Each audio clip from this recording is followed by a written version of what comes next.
This is lesson 2.5, and it's part 2, so I'm going to carry on kind of where I left off.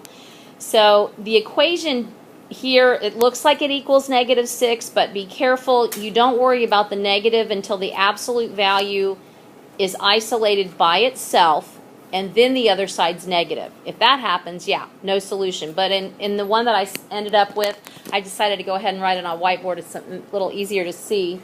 -8 plus 4 times the absolute value of x plus 2 equals -6. So I've got to get the absolute value alone. First thing you would do would be to add 8. That makes that fall out. I would bring down 4 times the absolute value of x plus 2. That equals +2. Now we're okay. Divide by 4.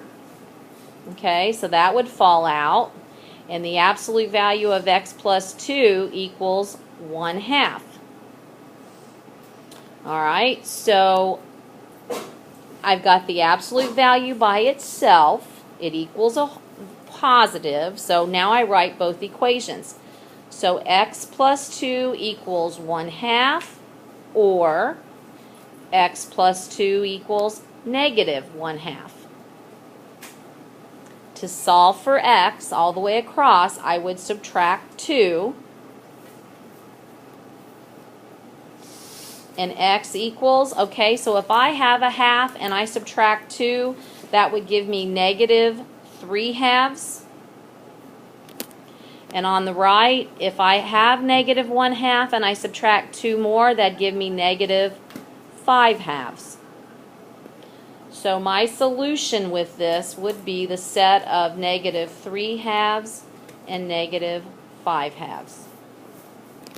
So you get the absolute value alone and then write the two equations. Yes? What if, like, the 2 and the -2 would just stop right there and put empty set? I would divide by the 4 first. Okay, so if it was right here, if I got to right here and this was a negative, then that's when I'd say empty set. Okay, wait till you get the absolute value by itself and then it equals a negative. Okay, good question. Anybody else? All right, let's go on then with what's listed on the notes. We're going to look at a solution. They're going to give you the solution set and you have to write the equation. Okay, so I've got steps listed here for us. It says write an absolute value equation for the graph. So this one is telling me that the answers are -4 and 6. Okay, because they're graphed on there, -4 and 6. I'm going to scroll down just a little bit further so I can see all the, I'm probably not going to get that all on there, am I? There we go. Okay, so I'm going to go ahead and write down that it was at -4 and +6, and that way I'll know and I can see all the steps here. So this is how you write your absolute value equation. It says, find the midpoint of your 2 points.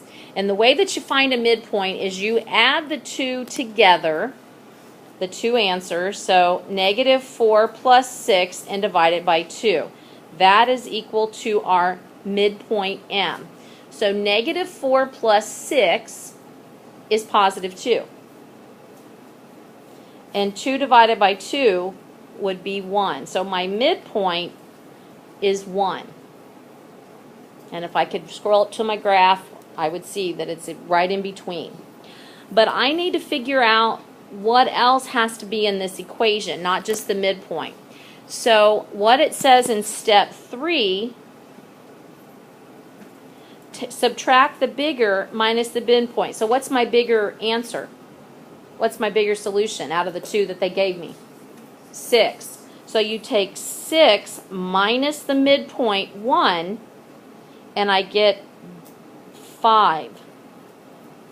And that's my D. So my absolute value equation is listed down here at 4. It would be the absolute value of x minus 1 equals 5. Now, just so that you believe me, this is what I'm going to do. I'm going to take my answer that I was looking for, and I'm going to work back and show you that that would be my solution. So the absolute value of x minus 1 equals 5, and I would rewrite this. X minus 1 equals 5, or x minus 1 equals negative 5. Add 1 all the way across there. And what happens?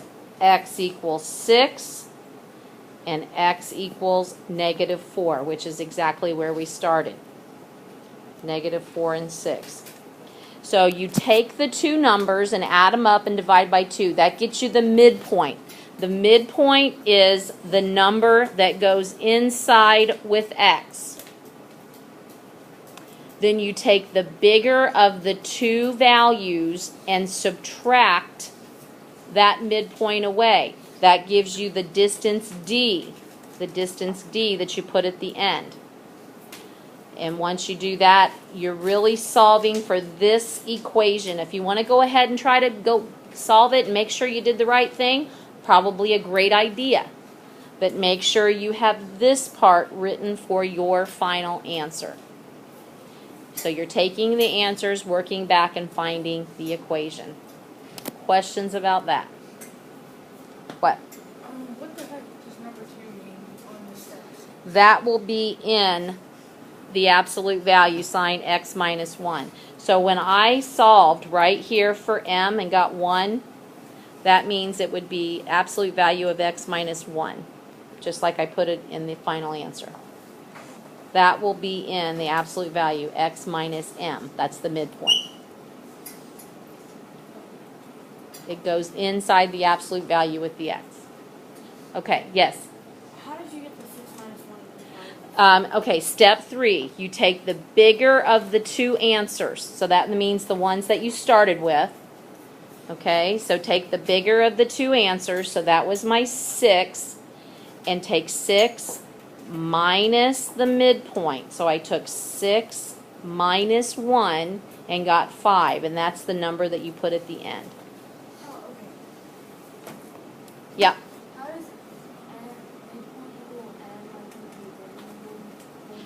How does midpoint equal m? How does midpoint equal m? Yeah, like on the beginning on step 1, it said You add the two x's, you add the two solutions together and divide by 2. So, like on step 4. yeah.